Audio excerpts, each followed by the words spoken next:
नमस्कार. ग्रंथ सूक्त सत्र 10 सूत्र सुहृदांची पुस्तकं 23 मे 2026 रोजी नाशिकच्या बिपिन बकल्यांच्या अल्टिमेट असोसिएटनं पहिली आवृत्ती प्रकाशित केलेलं अविनाश गडवे यांची हेरगिरीची पार्श्वभूमी असलेली कादंबरी म्हणजे येलो सिंधू. अविनाश गडवे हे समीकरण फार चांगलं आहे.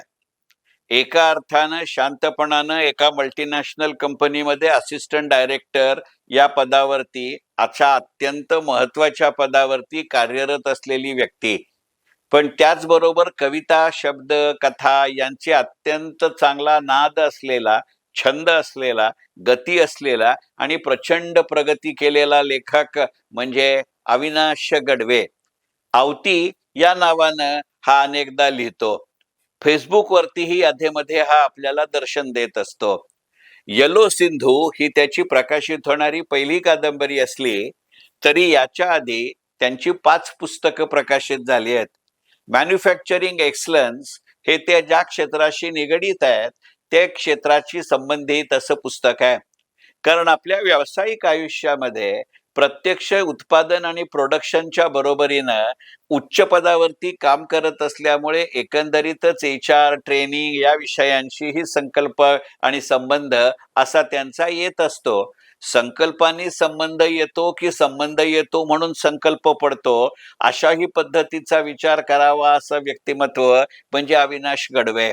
आणि त्यामुळे थिंग्स टू डू आणि थिंग्स नॉट टू डू अशा पद्धतीचं ऑपरेटिंग मॅन्युअल अशा स्वरूपाचं त्यांचं पुस्तक म्हणजे मॅन्युफॅक्चरिंग एक्सलन्स. त्याच्या व्यतिरिक्त अवती रंग, अवती गंध, प्रीत ही बावरी आणि फक्त तुझ्यासाठी अशी ललित स्वरूपाची ही त्यांची पुस्तकं प्रकाशित झाली आहेत.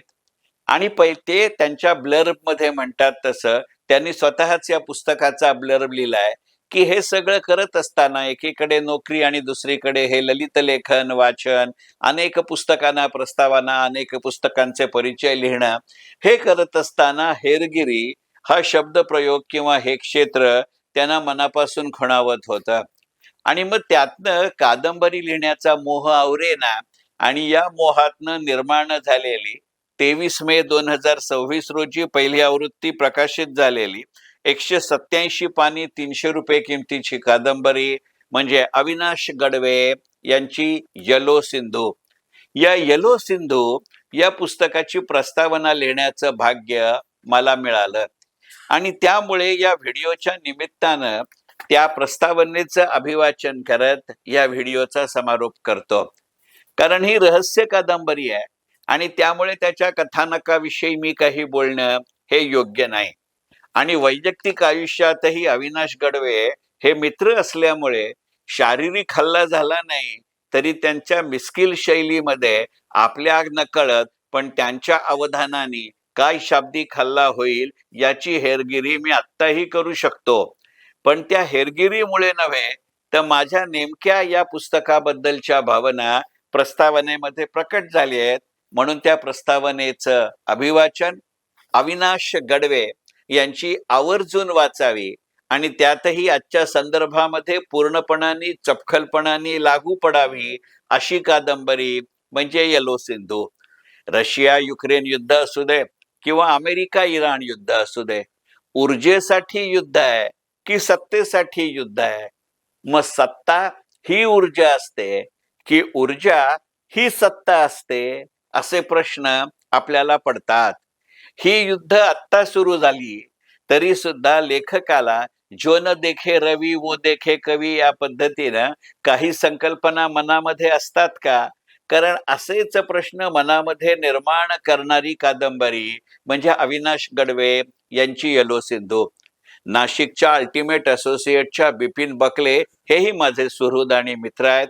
त्यामुळे सुहृदांची पुस्तकामध्ये अशाही अर्थानं बिपिन बकल्यांचा उल्लेख करणं क्रमप्राप्त आहे. बिपिन बकले यांनी अत्यंत देखणं अशा पद्धतीनं याची निर्मिती केली आहे. या पुस्तकाचा विचार करत असताना लक्षात घेता येण्याजोगी दुसरी गोष्ट अशी आहे की या पुस्तकाच्या रंगसंगतीमध्ये जरूर विचार करावा अशी परिस्थिती आहे. मग तो झळाळणारा पुढे दिसणारा महाल असेल, मध्ये वाहणारी नदी असेल, इकडनं पाठमोरा बघणारा तो पुरुष असेल, त्याच्या डोक्यावरती खांद्यावरती तो वेगळ्या पद्धतीचा असलेलं ओव्हर जॅकेट असेल, यातनं होणारी निर्मिती आणि त्याला काळोखाची वाटावी अशी सोनसळी पार्श्वभूमी आणि त्याच्यावरती झगमगत्या सोनेरी अक्षरामध्ये येलो सिंधू हे मुखपृष्ठच मुळी तुम्हाला या पुस्तकाकडे पहिल्यांदा आकर्षित करतं. आणि एकदा त्यातनं हे पुस्तक तुम्ही हातात घेतलं की हे पुस्तक वाचून पूर्ण करेस्तोवर, कारण रहस्य कथेला साजेसा अत्यंत आकर्षक आणि वेगवान मजकूर आणि 188 पानांचा छोटेखानी आकार म्हणजे अविनाश गडवे यांची येलो सिंधू ही कादंबरी. आता त्या प्रस्तावनेकडे वळतो. अविनाश गडवे ही व्यक्ती आणि व्यक्तिमत्व म्हणजे छोटा पॅक बडा धमाका असा आहे. हे जसं व्यक्ती म्हणून खरं आहे, तसंच ते अविनाश गडवे लेखक म्हणूनही खरं आहे. येलो सिंधू या पुस्तकाआधी त्यांची प्रकाशित झालेली 5ही पुस्तकं त्याची साक्ष आहेत.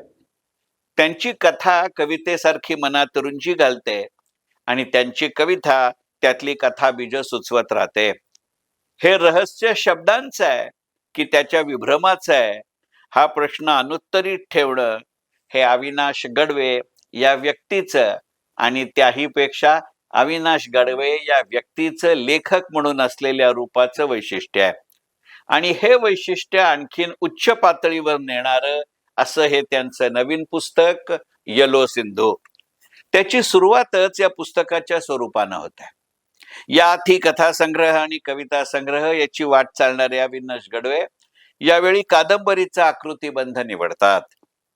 आता या पुस्तकाला कादंबरी म्हणायची की अति दीर्घ कथा म्हणायचं, हा प्रश्न सर्वसामान्य वाचकाच्या मनात निर्माण करतच हे पुस्तक सुरू होतं. अलीकडच्या काळामध्ये अतिलघुकथा म्हणजे अलक लोकप्रिय होण्याच्या किंवा असण्याच्या जमान्यात उगाचच धोका पत्करायचा नाही म्हणून अविनाश गडवे कादंबरी म्हणून मोकळे होतात असंही म्हणता येत नाही. कारण बाबूराव अर्नाळकर, गुरुनाथ देसाई, एस.एम. काशीकर आणि नंतरच्या काळात सुहास शिरवळकर या पूर्वासुरींची पुस्तकं अशाच आणि इतक्याच आकाराची असायची हे चोखंदळ वाचक जाणून आहेत.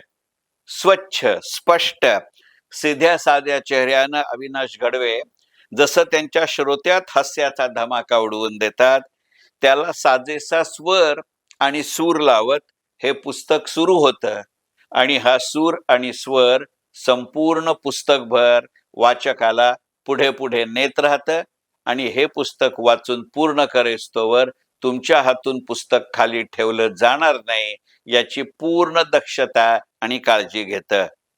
पण या पुस्तकाच्या पहिल्याच वाक्यात स्पष्ट होतं की या पुस्तकाचा बाज, नूर, कल, पोत गडव्यांच्या आधीच्या पुस्तकांपेक्षा खूप वेगळा आहे.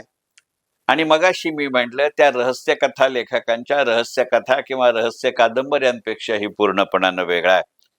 आंतरराष्ट्रीय राजकारणाच्या धूसर पार्श्वभूमीवर जीवशास्त्रीय संशोधनाचा घातक आर्थिक विषय हे पुस्तक हाताळतं.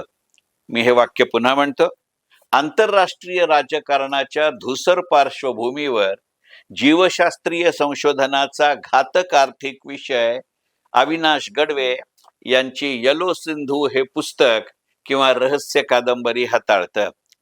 कोरोनाचा विषाणू संबंधित देशातून खरोखरच अनवधनानं सुटला का याची कुजबूज झाली होती, हा या पुस्तकाचा आधार असावा असा संकेत देत हे पुस्तक सुरू होतं आणि पूर्णपणे रहस्य कथा किंवा रहस्य कादंबरी याच्या अंगानं हे पुस्तक पुढे जात राहतं.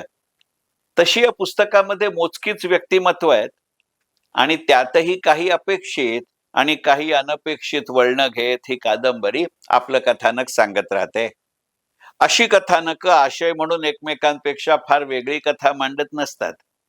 त्यामुळे कथानकाचा वेग आणि मांडणी अतिशय महत्वाची ठरतात आणि या दोन्ही निकषांवर अविनाश गडवे यांची येलो सिंधू ही कादंबरी पूर्णपणे आणि उत्तमरित्या उतरते.